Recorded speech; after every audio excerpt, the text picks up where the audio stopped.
Mrs. MacDonald, Miss Tanner, perhaps you should sit down before I give you my report." An air of foreboding hung in the room. Sitting together on the love seat nearest the fire with their hands entwined, their questioning faces anticipated his words. "Constable, what brings you out in this terrible weather?" asked Abigail. "Unfortunately, I have bad news. I'm sorry to say that the carriage Mr. and Mrs. Tanner were traveling in has been found in the river just down from the Ossining Bridge. It was lodged between a large boulder and a log with 3 bodies trapped inside. I have identified them as the Tanners and their man of business. The driver was the only one to escape the wreckage. I'll have a full report from him tomorrow, and will pass along any additional details at that time." A heart-wrenching sob left Clarissa as she collapsed in Abigail's lap. What would she do without her parents? What were the last things she said to them? Clarissa's tears soaked through her grandmother's nightgown until they had no choice but to run down her cheeks and onto her shaking hands. "Whatever will we do now, Gran?" Clarissa asked between heart-wrenching sobs. She felt her world spiral out of control as she spoke. How would she live without her father's love and guidance? "Together we'll figure things out, my dear. We are MacDonald women, strong to be sure. There will be much to work through in the coming months."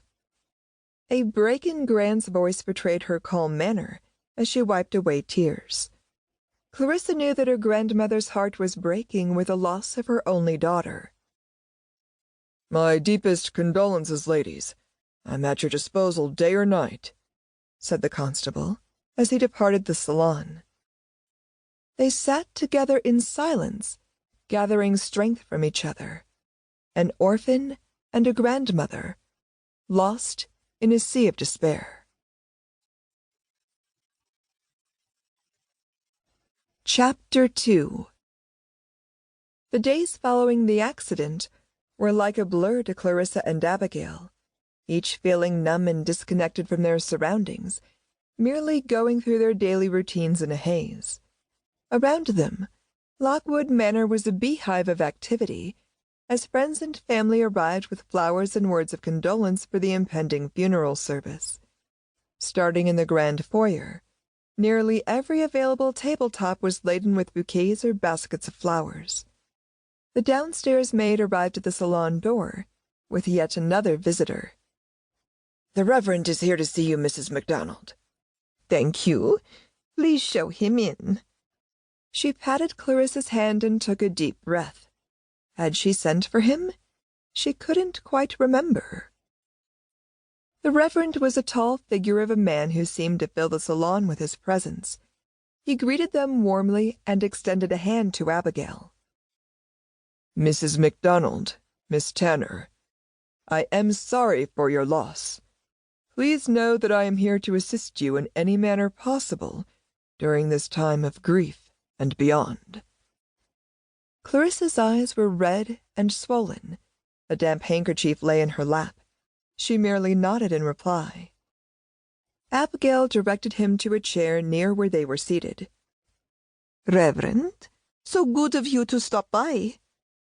She sat up a little straighter and smoothed the fabric of her black dress. "It is the least I can do, ma'am. Please know that the community and I stand ready to assist you in every way possible."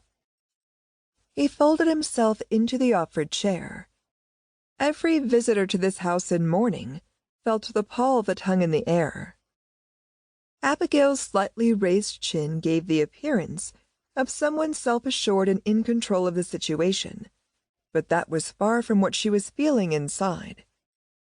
"To be sure, Reverend. Mr. Tanner's family will be arriving shortly from Boston, and then we'll proceed with the services. Will you preside over them for us?" As she spoke with the Reverend, her subconscious dreaded the thought that Robert Tanner would be staying under her roof. Such a despicable man. "Your every wish will be taken care of, Mrs. MacDonald," the Reverend reassured her. "Should you require a quiet audience with me, you've only to send a messenger."